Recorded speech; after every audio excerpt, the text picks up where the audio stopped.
tým je mladý, začali jsme vlastně s kádrem, který se teprve v létě tvořil a pro některé hráče si myslím, že i tahle soutěž je moc velká. Chybí těm hráčům většinou zkušenost a herní disciplína v některých případech, protože dost gólů jsme dostali individuálníma chybama, které teda se nesmí opakovat.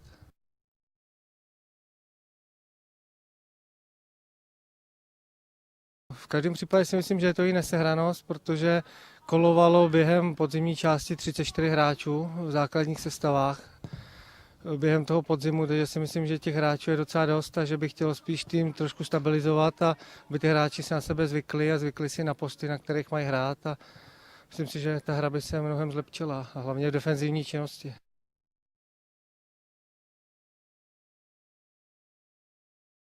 Já si myslím, že v silách by to mohlo být, akorát by bylo vhodné na některých postech to doplnit jak z řadu dorostenců, kteří si myslím, že jsou perspektivní někteří. A doufám, že ten kádr se víc tmelí a začnou víc bojovat, protože u některých, ať přišli třeba ze širšího kádru A týmu, mě chyběla v některých případech motivace u těch hráčů.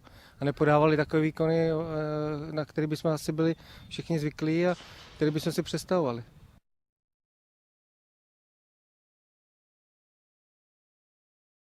Začínáme 3. ledna tady s Razem na Nise, 7.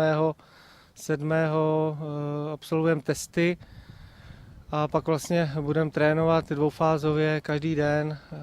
Odjíždíme na soustředění 12. ledna na kondiční soustředění na Marušku a dál to bude záviset na dalších věcech.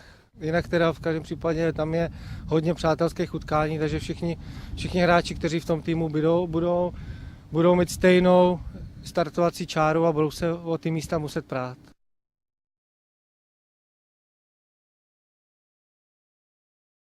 No, já věřím, že ty hráči se trošičku stabilizují v tom, že začneme je zvykat na ty posty, které by asi měli hrát a doufám, že bude i vhodné doplnění toho kádru, protože je to nezbytně nutné.